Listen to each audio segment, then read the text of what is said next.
What's going on, you guys? Hiram here. This time to talk about how to create an emergency fund. It's not unknown that millions of Americans are now unemployed, and most Americans right now don't even have $1,000 saved up for emergencies. Thinking about all this just gets me so concerned because if I was to put myself in their shoes, I would be praying to be able to come in with some money so that I can support myself and my family. So that led me to make the decision on making a video on how to be able to create an emergency fund that's up to at least 3 months of expenses. Because really and truly, what I'm trying to do here with this channel and these videos are to help you to become a little more self-reliant so that you don't have to depend on friends or family or governments for any financial support. So I want to give you guys a blueprint of what this looks like so that you guys can use this and be able to calculate what your emergency fund should total out to be.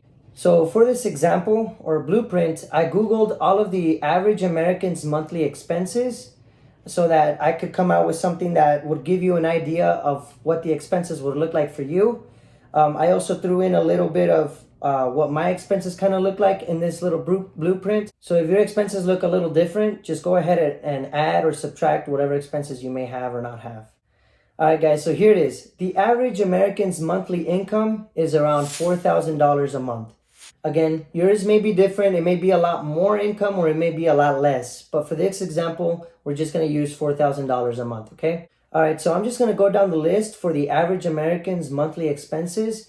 But take this as your blueprint so that you can go ahead and add or subtract whatever expenses you may have. So number one is the monthly mortgage payment of $1,100. And now also a car payment of $400. Food and groceries, $400. Water, gas, and electricity, utilities, would be about $160. Insurance for home and auto is about $180 total.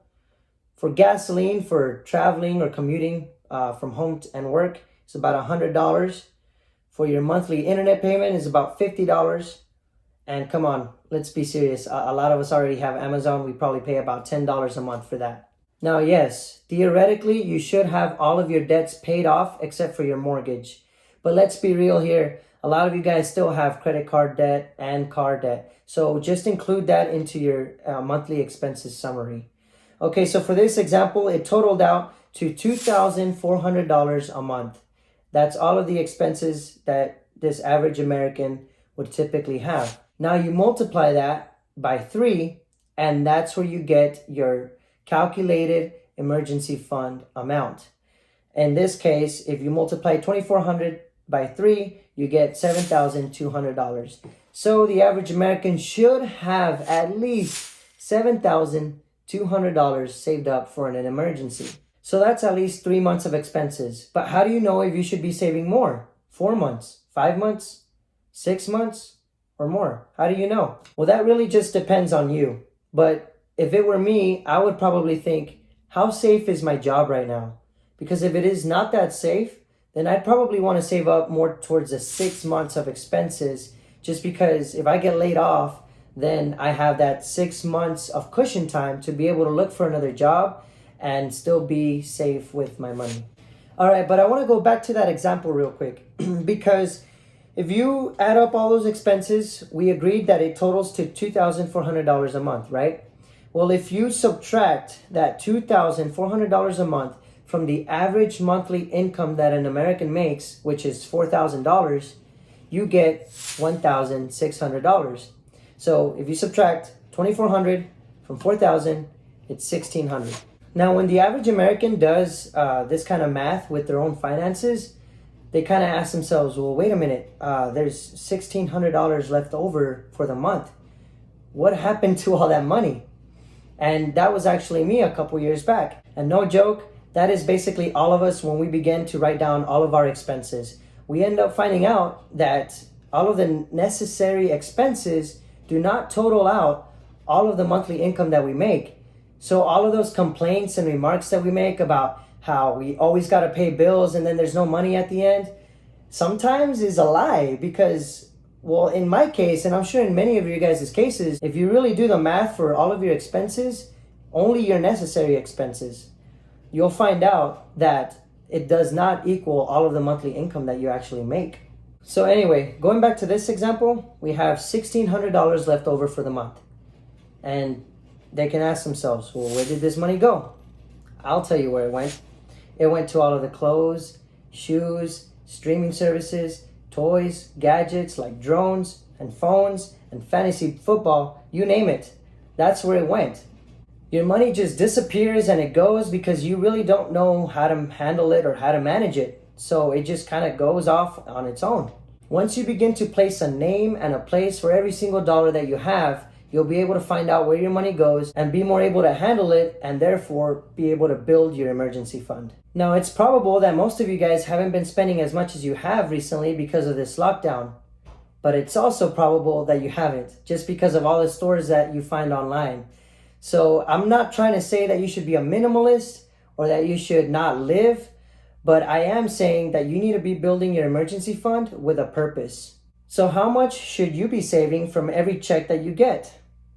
Well, that's, again, completely up to you. It depends how fast you want to build this emergency fund. If we go back to that example and you have $1,600 left over every month, then if you only save $600 of those $1,600, it'll take you a full year for you to come up with 3 months of those expenses. But if you decide to be a little more aggressive and save the $1,000 a month and only keep $600 for recreational spending, then you'll be able to grow this a lot faster and be able to build your emergency fund in about 7.5 months. It really is just up to you and your personal situation on how fast you want to get this built. And this should go without saying, but don't put your emergency fund in your checking account. Put it at least in a savings account, or I would suggest in a completely different bank account so that you're not looking at it every time and tempted to spend it. I personally just keep it in my savings account, and I never touch my savings account anyways. When I use my debit card, it just runs from the checking account, so I'm not really tempted to spend that money. But if you are, then you should keep it in a separate bank account. All right, so let's assume now that you've got your 3 months of expenses, and again, for the example, we use $7,200. You have your emergency fund saved up. Now, what is the $7,200 used for? Well, for an emergency. But what is an emergency? Well, an emergency is not for a down payment on a house or a car. It's not going to be for you to spend on another toy or gadget. This emergency fund is really and truly for emergencies. For example, if you were to be laid off and you no longer have work, you can use this money to continue paying for those expenses that you have every month until you find another job. Or for any other unexpected big expense, like your car breaking down or something breaking down in your home. There are also personal emergency situations. I remember listening to the Dave Ramsey show, and a guy called in asking if he could dip into his emergency fund to be able to fly out of state and go to his grandfather's funeral, because he had no other ways or means to get there other than to dip into his emergency fund. And Dave Ramsey agreed. I agree with that too. If there are personal situations like that, then you should feel comfortable in being able to dip into your emergency fund. Just don't be using your emergency fund for impulse buys, and you should be okay. With all that being said, a crisis is just a minor inconvenience when you have an emergency fund to back you up. I hope that this video finds you well and that you're able to use this blueprint so that you can finally sit down and calculate your expenses to be able to figure out how much money you need in your emergency fund. Thank you so much for watching. Give a like if you found value in this video. Don't forget to subscribe, and we'll see you guys in the next video.